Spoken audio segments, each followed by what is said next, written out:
விஜய் அவர்கள் வந்து இந்த மேகதாது விவகாரமா கர்நாடகா போக போறாரு அப்படிங்கிற மாதிரி ஒரு பேச்சு போச்சு. அதுக்கு அவங்க கர்நாடக அரசும் இப்போதைக்கு வர வேண்டாம் அப்படிங்கிற மாதிரி சொல்லிட்டாங்க. கர்நாடகா போகாம இருக்கிறது நல்லதுதான். ஆனா என்ன ஒண்ணு, இயற்கையே அவருக்கு சாதகமா இருக்குது. இன்னைக்கு இதே டிகே சிவகுமார் தான் சொல்லியிருக்காரு, நமக்கு நிறைய தண்ணி வந்து தேங்கிடுச்சு, இதுக்கும் மேல நம்ம தேக்கி வச்சோம்னா எல்லாரும் வெள்ளத்துல அடிச்சுட்டு போவோம். நம்ம இயற்கை யாருக்கு சொந்தமானது இல்லைன்றத இப்போ அவருக்கு அந்த எண்ணம் வந்திருக்கு. கர்நாடகா போகாம தண்ணி வர வச்சாரு. இவர் தானே எங்க சிஎம் சொல்றது. அவருக்கு அது ப்ளஸ் பாயிண்ட் தானே அது.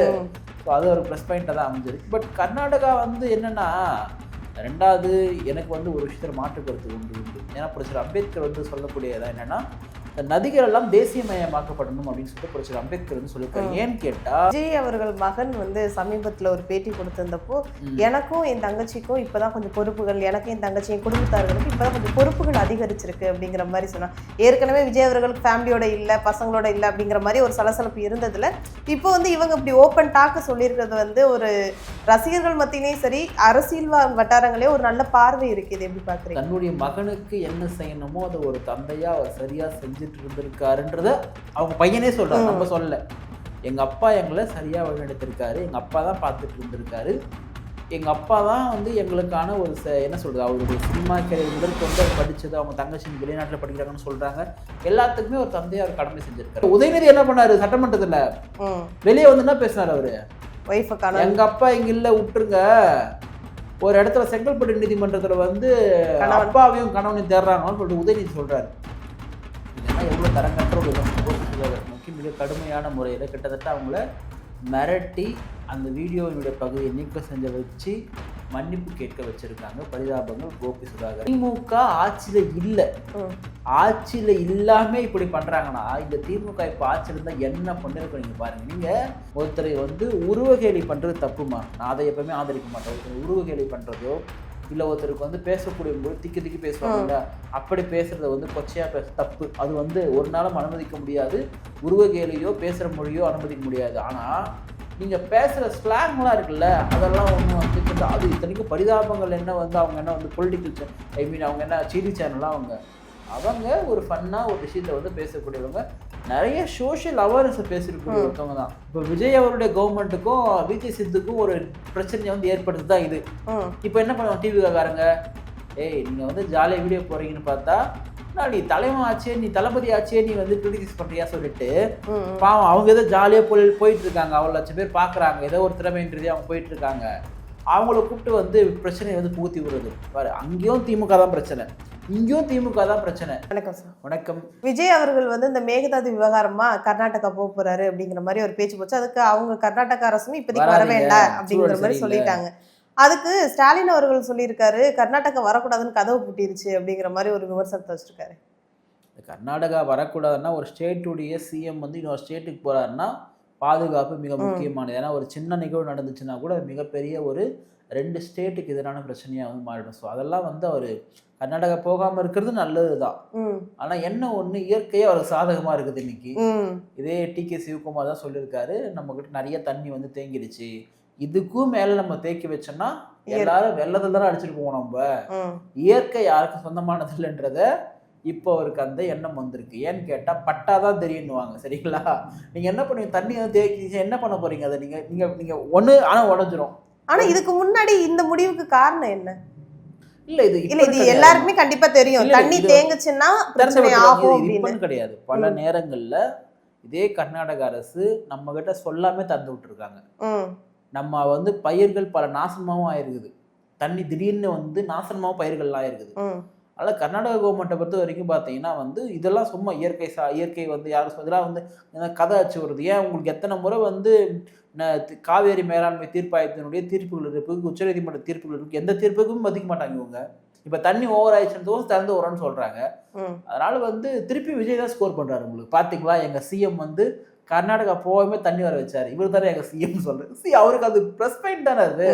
ஸோ அது ஒரு ப்ளஸ் பாயிண்டாக தான் அமைஞ்சிருக்கு. பட் கர்நாடகா வந்து என்னன்னா, ரெண்டாவது எனக்கு வந்து ஒரு விஷயத்தில் மாற்று கருத்து உண்டு. ஏன்னா புரட்சியர் அம்பேத்கர் வந்து சொல்லக்கூடியதான் என்னன்னா, இந்த நதிகள் எல்லாம் தேசியமயமாக்கப்படணும் அப்படின்னு சொல்லிட்டு புரட்சியர் அம்பேத்கர் வந்து சொல்லியிருக்காரு. ஏன்னு கேட்டால் இவங்க சொல்லக்கூடிய இந்த மாநில சுயாட்சி, இந்த மாநில தன்னாட்சி, இதெல்லாம் வந்து நதிகளில் வந்து வேலைக்காகாது. நம்ம இந்தியாவுக்குள்ள தான் இருக்கிறோம்.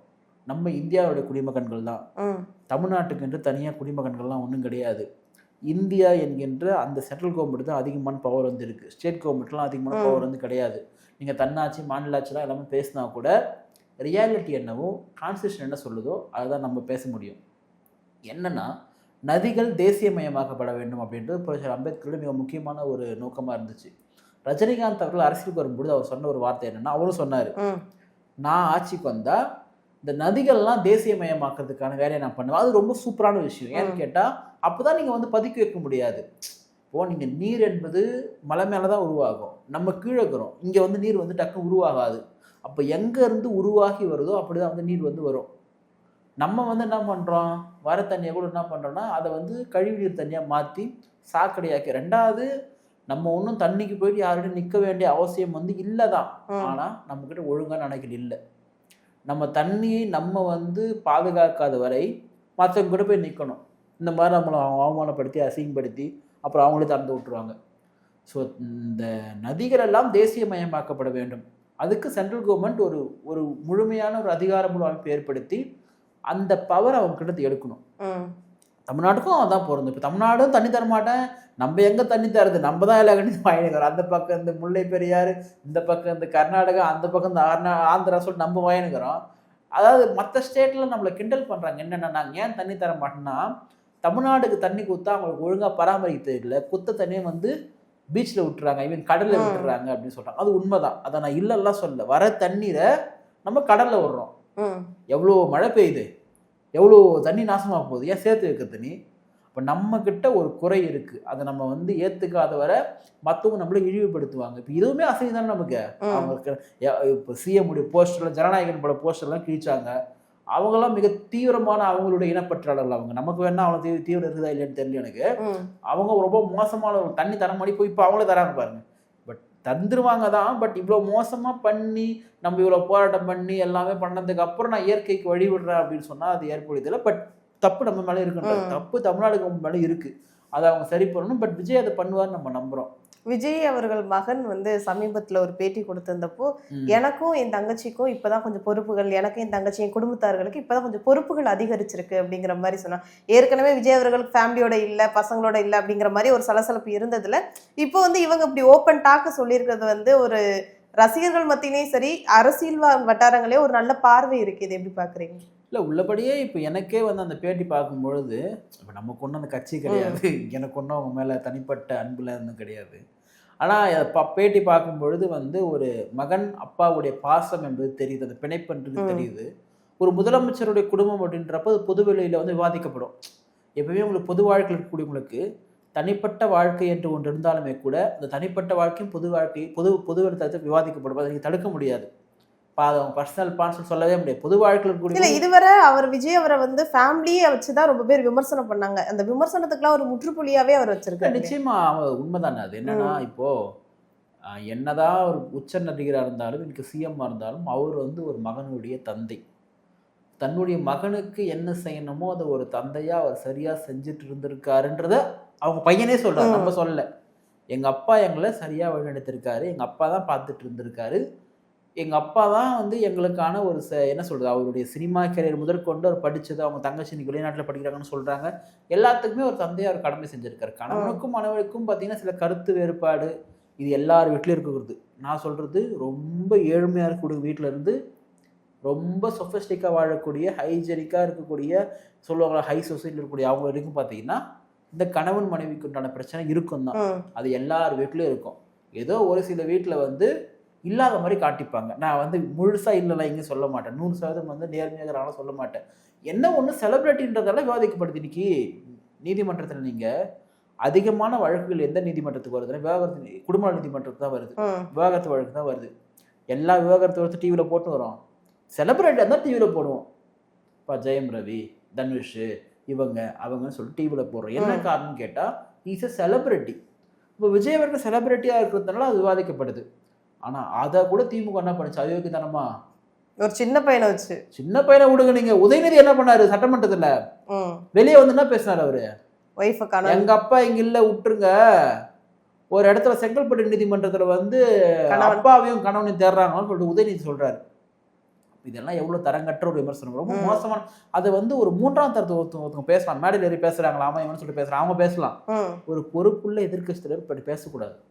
அப்படி பார்த்தா உங்களுடைய பரம்பரையும் வந்து எடுப்பாங்க இல்லையா? எடுப்பாங்களா எடுக்க மாட்டாங்களா? டிவிக்கேல எல்லாருமே ஐடிவி தான் இருக்கானுங்க, புரியுதுங்களா? எடுப்பாங்க. அப்ப இந்த ஒரு பேட்டி என்பது இந்த மாதிரி சில வதந்திகளுக்கு, சில அவதூறுகளுக்கு முற்றுப்புள்ளி வைக்குது. ரொம்ப மெச்சூரிட்டியா அவர் பேசுறாரு. ஜெஸ் சஞ்சயோடைய பேச்சு என்பது ரொம்ப மெச்சூரிட்டியா ஒரு பொறுப்பா இருக்குது. ஒரு சிஎம் உடைய மகனா தன்னை நினைச்சு, அதே சேம் டைம் அந்த குடும்பத்தினுடைய பிரச்சனைலாம் உள்வாங்கி எந்த வார்த்தையை விடக்கூடாது, எந்த வார்த்தையை விடணுன்றது ரொம்ப தெளிவா பேசுறாரு. ஸோ ஒரு சிஎம் உடைய மகனுக்கான ரெஸ்பான்சிபிலிட்டின்றது கண்டிப்பா சொசைட்டில இருக்கு. நான் எப்படி வேணா வாழ்வேன்னு சொல்லிட்டுலாம் வாழ முடியாது. ஏன்னு கேட்டால் நீங்கள் சிஎம் உடைய மகன், உங்கள் தனிப்பட்ட வாழ்க்கைன்றது உள்ளே இருக்கலாம், அது வெளியே வந்துச்சுன்னா எல்லாரும் பேசுவாங்க. அதுதான் சிஎம் உடைய குடும்பம். நீங்கள் ஒரு பொது வாழ்க்கைக்கு வந்துட்டீங்கன்னா உங்களுடைய தனிப்பட்ட வாழ்க்கை என்பது அது செவத்துக்குள்ளே தான். செவத்தில் இருக்கிறது எவனா பார்த்துட்டாலோ கேட்டாலோ வெளியே வந்து சொன்னால் கூட உங்களுடைய தனிப்பட்ட வாழ்க்கை முடிஞ்சிருச்சு. அப்படி தான் இருக்குது. அதனால் அவர் வந்து இப்போ எனக்கு தனிப்பட்ட முறையில் இப்போ நமக்கே என்ன தோணுதுன்னா அவங்க ஒன்றா இருக்கணும் தான் தோணுது. ஏன்னு கேட்டால் நம்ம முதலமைச்சர் இல்லையா? 1000 தான் எனக்கு முதலமைச்சர் தானே. அப்ப என்னுடைய முதலமைச்சர், தமிழ்நாட்டினுடைய முதலமைச்சருடைய குடும்பம் என்பது பிரிஞ்சு கிடக்குதுன்றப்ப நமக்கு அது ஏன்னா வேண்டாம் சேரட்டும் தான் நமக்கு தோணுது. பட் அவங்களுடைய முடிவு அவங்க கிட்ட இருக்கு. பட் இப்ப என்ன சொல்றாங்கன்னா, நிறைய பேர் நமக்கு தெரிஞ்ச சர்க்கிள்ல இருந்து என்ன சொல்றாங்கன்னா, கிட்டத்தட்ட வந்து அவங்க அந்த சேர்ந்து வாழான்ற முடிவுக்கு வந்துட்டாங்கன்ற அளவுக்கு சொல்றாங்க. பட் அதெல்லாம் நமக்கு தேவையில்லாத கண்டென்ட். பட் அவருடைய மகன் சொன்னதுனால சொல்றோம். பட் அவங்க சேர்ந்து வாழ்ந்தா நல்லது. பட் இதை திமுகவினுடைய விசுவாசத்தினுடைய அறிவாளத்தினுடைய கூலிப்படைகள் இதையுமே எடுத்து பேசுறானுங்க. எனக்கு அதுதான் ரொம்ப மோசமா இருக்குது. எனக்கு என்னன்னா, நம்ம பேசுறோம்னா நம்ம தலைவர்கள்லாம் எப்படி இருந்தாங்க? நம்ம தலைவருடைய மகன், மகனுடைய மகன், மகனுடைய மகன் வரைக்கும் வெளியே இருக்குதுங்க சோசியல் மீடியால. எல்லாரும் பேசுனாங்கன்னா அசிங்கமாயிடும். அதனால அதை பேசக்கூடாது, ரெண்டு பக்கம் பேசக்கூடாது தான் நம்ம சொல்றோம். ஸோ ஜெயசஞ்சோடைய பேட்டி என்பது அவங்க 2 குடும்பங்கள் ஒன்றிணைய வேண்டும் என்பதை கருத்தில் கொண்டு இருப்பதா நான் பார்க்குறேன்.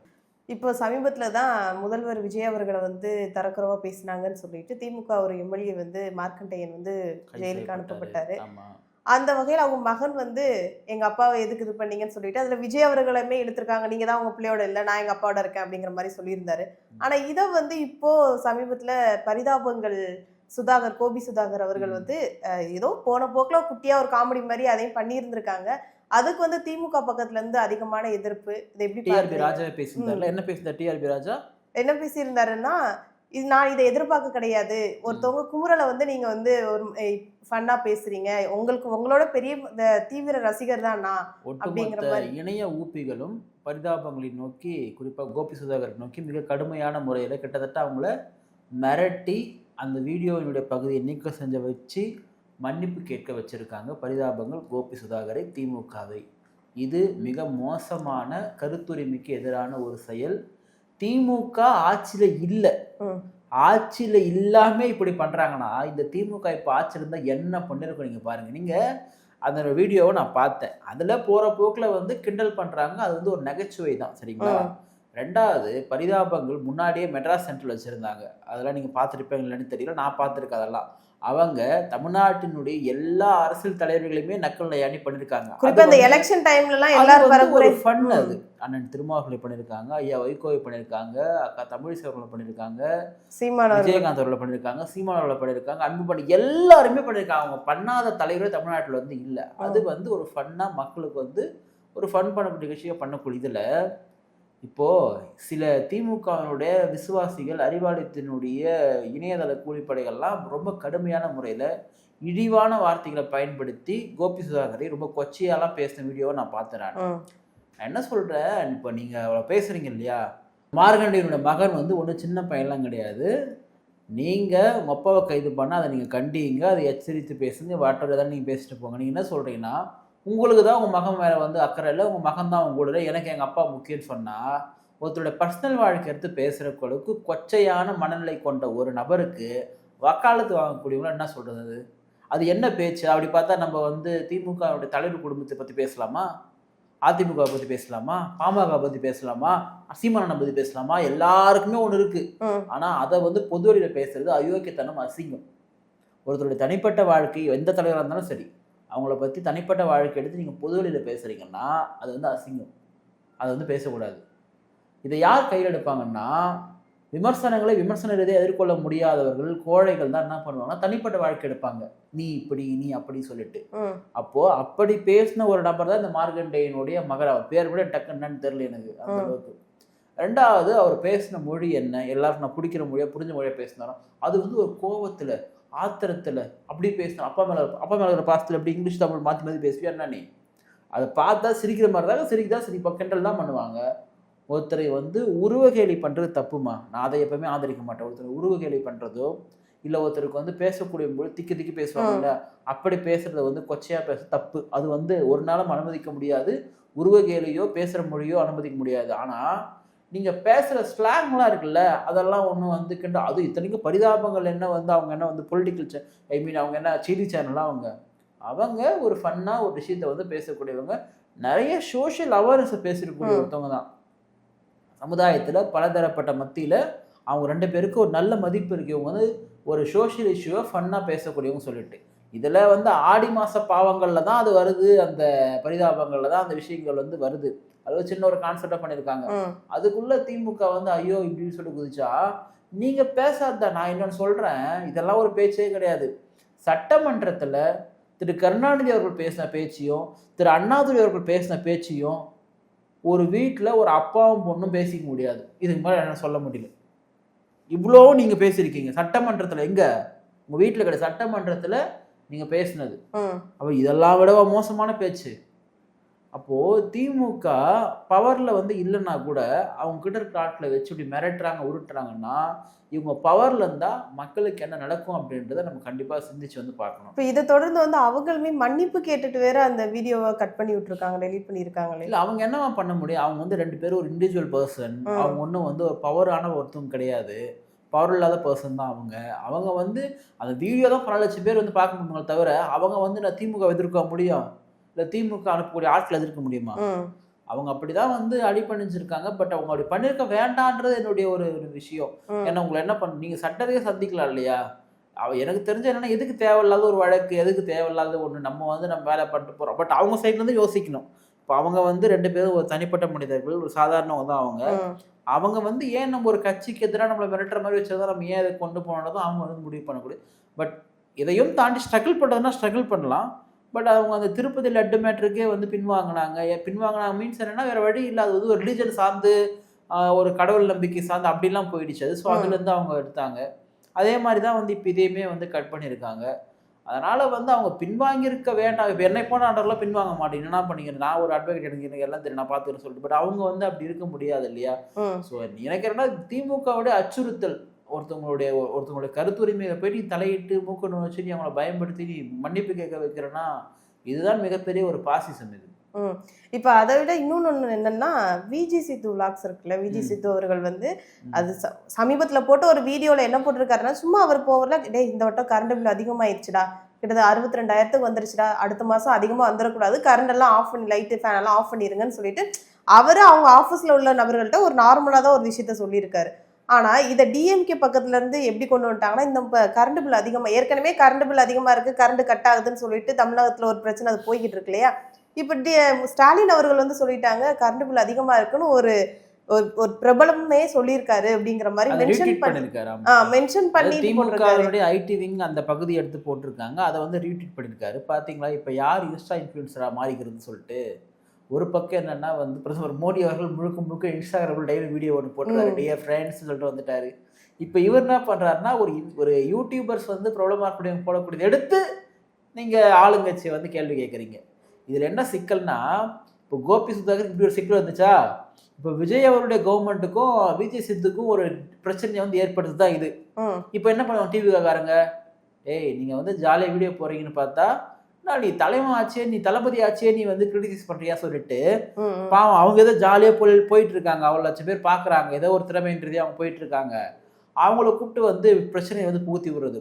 அங்கேயும் திமுக தான் பிரச்சனை, இங்கேயும் திமுக தான் பிரச்சனை. இது என்னன்னா, இந்த ஜூலி போன்றவங்களாம் இருக்காங்க இல்லையா, அந்த மாதிரி ஆட்கள்லாம் திமுகவினுடைய அடிப்படை உறுப்பினர்களோட பேச மாட்டாங்க. அந்த அளவுக்கு இறங்கி வந்து இந்த கவர்மெண்ட்டுக்கு எதிராக பேசிட்டு இருக்காங்க.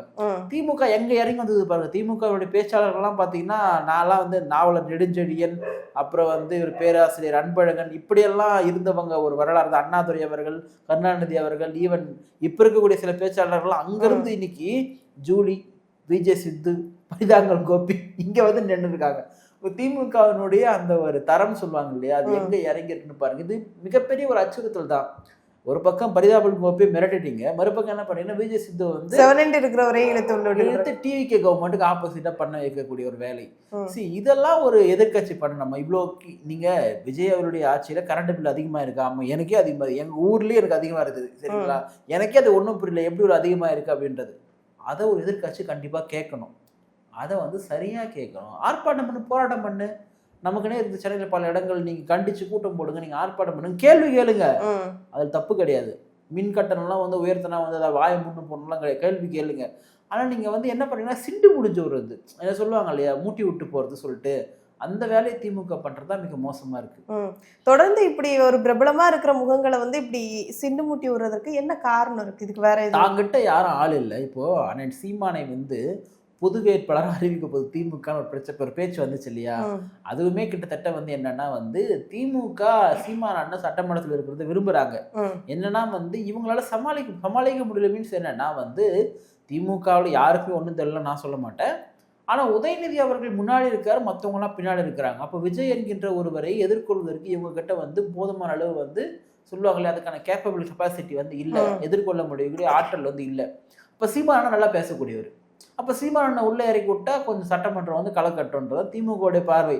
அப்ப சட்டமன்றத்துல பேசுறதுக்கு திராவிடத்தை அழிப்பேன், திராவிட பன்றிகள்னு பேசினார் சீமான் அண்ணன். இந்த திராவிட பன்றிகளை நான் கொண்டு சுற்றுக்குழுவே நோஸ் பேசினார். அந்த அளவுக்கு வந்து பேசினவர் தான் சீமான் அண்ணன்.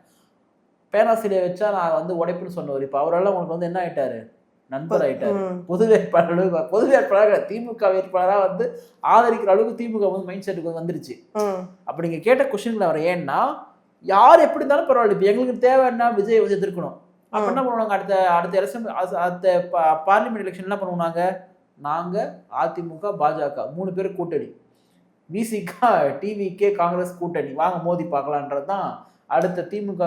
இதுல நாம் தமிழர் நீங்க சேர்க்கவே இல்லையே. நாம் தமிழர் போயிடுவாங்களான்னு தெரியல. நான் எப்படி நான் போகாதவங்க சொல்ல போகலாம். இப்போ நான் சொல்றது வந்து உங்களுக்கு வந்து எக்ஸ்ட்ரீமா இருக்கலாம், ஆனா ஒண்ணு மட்டும் நடக்க நீங்க பாத்துங்க. காங்கிரஸ் டிவிகே கூட இருக்கு, திமுக யார் கூட இருக்கும், பாஜக கூட தான் இருக்கும். சிம்பிள் விஷயத்துக்கே ரொம்ப யோசிக்கிறீங்க. ரொம்ப யோசிக்கல, அவங்க சேர மாட்டேன்னு சொல்லிக்கிட்டு இருந்தாங்கல்ல. வேற லாஜிக்கே அவங்க நாம் தமிழர் மாதிரி தனிச்சா நிக்க முடியும்?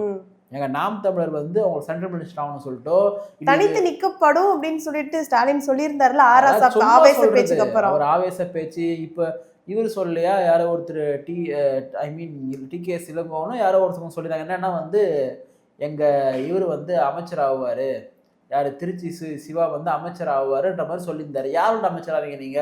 எப்படி அமைச்சர்? காங்கிரஸ் கூட அமைச்சர் ஆக முடியுமா? நீங்க காங்கிரஸ் டிவி கூட இருக்காங்க, நீங்க அப்ப நீங்க அமைச்சரான யாரோட ஆக முடியும்? எது லாஜிக்? பாஜக ஆக முடியும். அப்போ நீங்க பாஜக விஜய் அவர்களை விமர்சனம் பண்ணணும், விஜய் அவர்களை எதிர்கொண்டதுக்கோசம் திமுக எந்த எக்ஸ்ட்ரீம்லாம் போகும். அந்த எக்ஸ்ட்ரீமுக்கான சில முன்னோட்டங்கள் தான் இந்த யூடியூபர்ஸ் கிட்ட போறது, அவங்களுடைய ட்வீட் எடுத்து நீங்க ரீட்வீட் பண்றதுலாம் ஒரு முன்னோட்டம் தான். அது நீங்க பார்க்க தானே போறீங்க. கண்டிப்பா இந்த கம்மிங் பார்லிமெண்ட் எலெக்ஷன்ல திமுக பாஜக கூட்டணி சேர்வதற்கான வாய்ப்பு மிக மிக அதிகம். ஏன்னா வேற வழி இல்லை, அவ்வளவுதான்.